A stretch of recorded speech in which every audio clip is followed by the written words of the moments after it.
नमस्ते दीदी भैया, देखिए हमारे यूट्यूब चैनल पर जा रहा है सावन का कजरी। पसंद आएगा तो लाइक शेयर करिए, घंटी मत भूलिए, घंटी जरूर दबाइए, फूल आज में देखिए और आगे बढ़ाइए, ज़्यादा से शेयर करिए। धनिया खोला तू केवड़िया, हम विदेशवा जाइबो ना। धनिया तू ही खोल केवड़िया, हम विदेशवा जाइबो ना।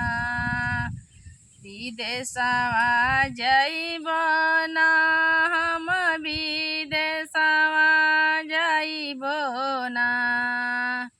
पियऊ जब तू ही जाइब विदेशवा, पियऊ जब तू ही जाइब विदेशवा, हमारे भैया के बोलवाई दा, हम नाई हरावा जाइबो ना। हमारे भैया के बोलवाई दा, हम नाई हरावा जाइबो ना। जब तू ही धनिया जाइबो नाई हरावा, जब तू ही धनिया जाइबो नाई हरावा, जेतना लागली बाहो रुपैया, ओतना देई के जइहना। जेतना लागली बाहो रुपैया, ओतना देई के जइहना। जेतना लागली बाहो रुपैया, ओतना देई के जइबो ना। जेतना लागली बाहो रुपैया, ओतना देई के जइबो ना।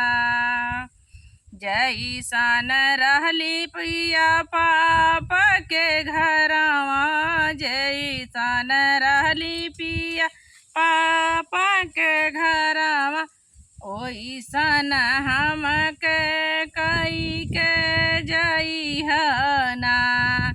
जेतना लागली बाहो रुपैया, ओतना देई के जइबो ना।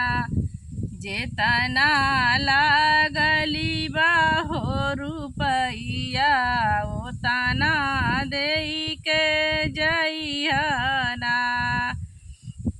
धनिया खोल हो केवड़िया, हम विदेशवा जाइबो ना।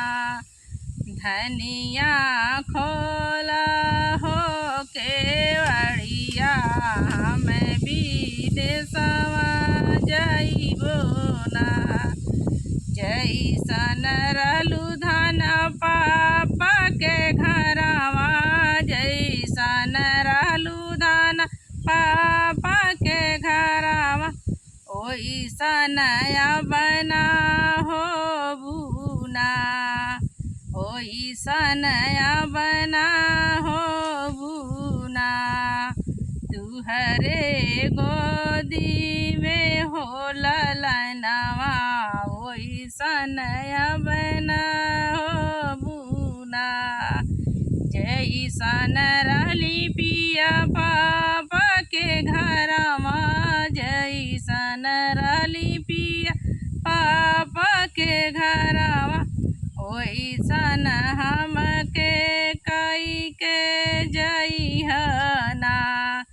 जेतना लागली बाहो रुपैया, ओतना देई के जइबो ना।